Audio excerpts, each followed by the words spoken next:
Hello and welcome back to my channel. My name is Maida and you're watching Maida Pours. Thank you so much for joining me today. If it's your first time here, you are very welcome. And if you're a returning visitor, well, thank you so much for coming back and saying hi. I really appreciate seeing you again. So what are we painting today? It's going to be another Dutch pour. I'm moderately obsessed with the Starburst style. I haven't quite accomplished it yet. I feel like both of the ones I've done so far look more like flowers, which are lovely, but I'm gonna try to actually cover the whole canvas this time. So wish me luck. I'm gonna go over the palette as I get it layered down here on the canvas. All of my paints are mixed 1 part paint to 1 part floetrol. All of the paints I'm using today, I should say, are mixed 1 part paint, 1 part floetrol, and then it is my minwax floetrol, and of course I've added water to thin it down. So the first color I am going to layer on here is this 24 karat DecoArt Americana Metallics 24 karat gold. That's different than the Extreme Sheen 24 karat gold. It's the one that comes in this jar, not the Extreme Sheen. Okay, so, but it is a very similar color and I love them both. So this is going to be my first circle. Actually, in the past, I've started my bigger circles and moved in. I'm actually going to start with my smaller circles and move out. I do want my first color to be gold though. And I'm starting light, trying to keep a light hand.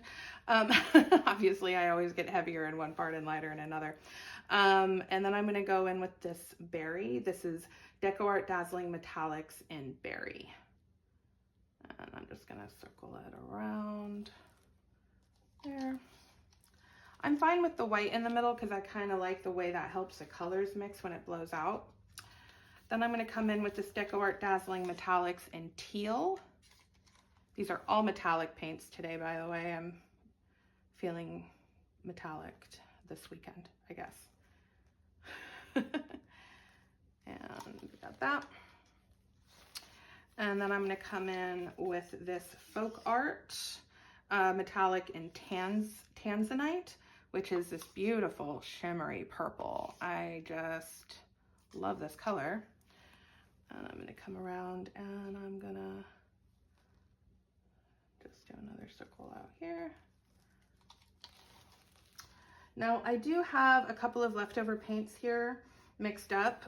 This one is actually almost all berry, but it is a little richer of a berry because I mixed with Paynes gray, and I did save this up and put it in a squirt bottle, so it'll probably come out a little bit. I should really work on getting all my paints in squirt bottles, but yeah, well, you know, one step at a time in life here. And then this one that I have mixed up is actually called Antique Copper by Folkart Metallic. This is what it looks like in the jar. It almost looks like a rich brown, but it really comes out as like a deep purple, and I am moderately obsessed with this color. I hope I can find it on the shelves again soon. We're going to pour that around. And then I am going to do another circle of gold on the outside. And a little bit of berry. Maybe I'll try to layer that in between.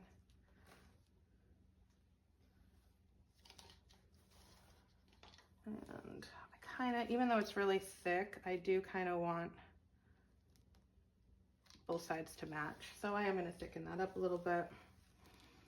I'm going to go ahead and, this is that richer berry. I'm just going to swirl that around a little bit. I'm just playing right now. I'm just sort of having fun. I'm going to take a little bit of this, a little bit more of this teal, and I'm going to do another circle. Just drizzle it. I want to get all my colors in there. And I'm not going to use any more purple because I feel like I got a lot of purple happening. Now this I have had mixed up for, I don't know, a week or two. It's just carbon, golden fluid acrylic carbon black. And I'm gonna go ahead and pour this into the center. This is what I'm gonna blow out.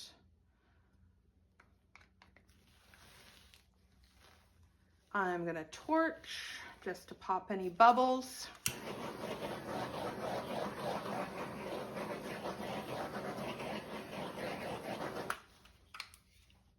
And I'm gonna grab my trusty blow dryer, which I have over here. Try to keep the cord from getting into things.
Okay, I successfully covered the entire canvas in a Starburst,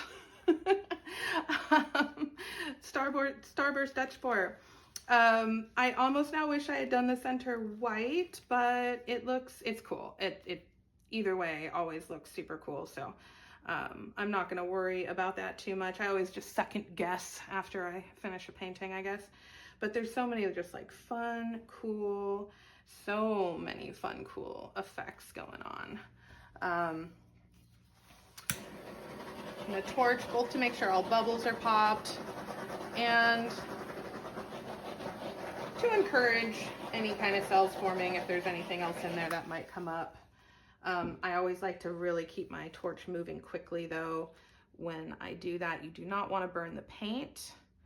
I'm doing my little tilt back. I just want to make sure I don't have any parts that are moving too much, that are, you know, if you leave too much paint on the canvas, a little bit of paint, you know, obviously you need to leave paint on the canvas, but if you leave it too thick or have too much, it will crack when it dries. And then that's always a sad day when you do a painting you really, really like and then it cracks when it dries. So I always do that tilt test when I'm done to make sure like, okay, I'm done.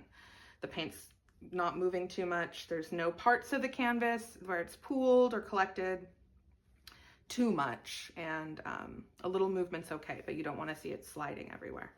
So yeah, this is it. I'm going to be bringing you in for a close-up so I can really show you all these beautiful and amazing details that are going on in here. But it is just, it's so much fun, all of these. I really hope you enjoyed watching me make this painting as much as I enjoyed creating it for you. I do appreciate you watching. If you enjoyed this video, please do hit that like button. It does help so much. And if you enjoy watching videos like this, and by this I mean acrylic paint pouring, well, consider subscribing because this is what I do here. I'm going to bring you in for a close-up now, but thank you so much for watching, and I'll see you again next time. Bye-bye. Okay, let's come in here for a close-up. Try to show you everything that's going on in here. All of these beautiful cells and effects. It's always hard when it's this shimmery to get it to stay focused. I'm doing my best. Ooh, that's so pretty. I love where the gold and the aquamarine, or the teal, sorry, meet and kind of make like a sea foamy green. I think that's so pretty. I love all these cells and effects. The corners and the edges are beautiful. And I do love the center as well, all the lacing with the black and the gold. So there you go. This was definitely a fun one. Thank you so much for watching, and I will see you again next time. Bye-bye.